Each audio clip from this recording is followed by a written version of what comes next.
itu mungkin saya lagi apes ya. Ada satu media yang tidak terkenal sih, dia memuat berita saya. Padahal dia telepon saya tanpa konfirmasi mau dimuat di media. Dia cuma bilang ini dengan kepala SD Binong 1 ya. Ibu memungut kenaikan kelas dengan sekian dan sekian. Saya jelaskan di sana bahwa SDM kita guru dan kepala sekolah tidak memungut, itu keinginan komite. Tetapi ya memang yang saya ceritakan dimuat, cuma judulnya itu membuat viral. Ya mungkin saat itu dia juga bilang ke saya nggak tahu bahwa viral itu akan viral gitu. Dia buat kemudian viral sampai mungkin sampai Pantura di pendidikan kepala sekolah nelfon saya, ini ada apa Ibu Imas ini gimana gitu. Nah saat itu saya di usia jabatan 6 bulan kalau nggak salah menghadapi mungkin lebih dari tipikor kalau bagi saya, karena saat itu saya 3 hari lagi mau kenaikan kelas. Saya selalu didatangi oleh para LSM yang ikut kalau bahasa Sunda mah lauk minyak minggu saya minggu 1 hari sampai 15 wartawan, guru 5 orang, 10 orang. Saat itu mungkin saya membutuhkan lembaga ini gitu. Kenapa harus bertemu sekarang? Itu bayangin 3 hari sampai tunggu, saya sedang fokus kenaikan kelas. Setelah kenaikan kelas beres, saya akan hadapi kalian.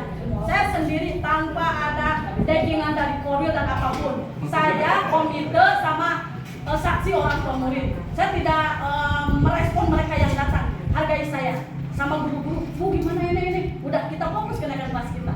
Kita fokus saja, setelah itu saya bereskan. Nah setelah itu ada sih LSM dari Binong juga yang mungkin dia bukan menjebak nih. Saat itu bagi saya sangat viral. Saya sampai ditelepon Asda 2. Mungkin di Binong nggak tahu sebesar apa berita itu. Sampai Pak Arno memanggil saya ke ruangan. Ini sebenarnya seperti apa? Yang nggak tahu Bapak, dan menurut saya pasti semua yang mengatakan kenaikan kelas dari ujung Subang sampai ujung Subang itu pasti ada. Cuma bahasanya berbeda. Ya tapi ini sampai pada akhirnya Kadisdik sendiri mengeluarkan SK tidak boleh ada pungutan. Itu berawal dari kasus yang viral. Ya, setelah saya beres itu kenaikan kelas, adalah LSM yang menjembatani saya itu. Kirain saya mau menyelesaikan. Ada gerombolan LSM itu hampir wartawan itu juga ada 10 orang, bayangin itu korwil.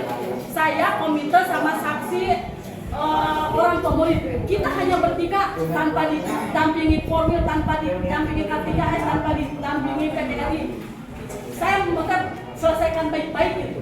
Sampai bayangin dari jam 8 sampai jam 5 sore itu kelar-kelar kata masalah. Sampai saya, Pak, ini komite fotonya ada, ini daftar hadirnya ada, ini itu.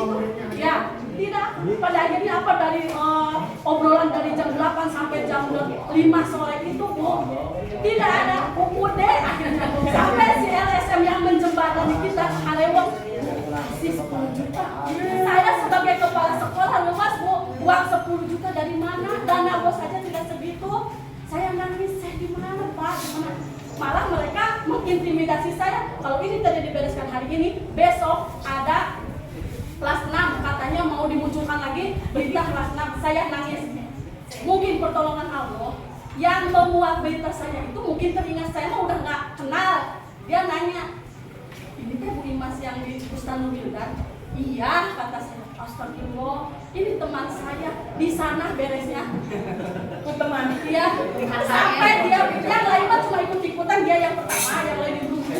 Dan saya salah satu orang yang mendukung gitu. Nanti mana ada apa-apa, saya butuh gitu. Karena saya sudah merasakan gitu gimana hasilnya saya ada itu. Terus yang kedua, tadi ada teman saya bilang pada saya bahwasanya ini kan ada 1 tahun berjenjang. Nah, ketika 1 tahun kita tidak ada masalah, kemudian ada masalah di tahun kedua kita sudah tidak berlangganan, apakah ibu bapak ini masih bisa bikin? Baik, rekan Suwarti, pertama insya Allah kan tadi memberikan ketenangan ya, kenyamanan. Nanti kalau sudah kita kerjasama menjadi klien, apapun masalahnya nanti yang mengcover adalah pengacara. Ini Bapak Nani mah tinggal santai aja. Yang berhadapan dengan bukan LSM, berarti kalau LSM kan bagus Bu. Lembaga swadaya masyarakat yang membawa bantuan pada sekolah ini mah MLM benar namanya. Jadi insya Allah, dan tentunya tadi sudah disepakati oleh Pak Danis bahwa kerjasama kita kontraknya 1 tahun.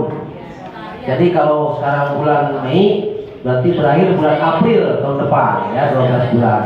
Nah setelah 12 bulan, nanti kalau dirasakan perlu lagi, kita kontrak lagi Bu. Mengadakan kontrak lagi. Nah masalahnya itu kita sekali lagi udah berkontrak di depan. Berarti nanti sudah tidak bisa kami layani lagi dan bersifat umum nanti masuknya, bukan klien lagi nanti. Kalau umum Bu, ya siap-siap aja berbeda. Ya, ya. Makanya nanti pada saat bulan ke-10 sudah menjadi warning. Ini mau dilanjut nggak? Gitu kan? Nanti ya, perpanjang nggak?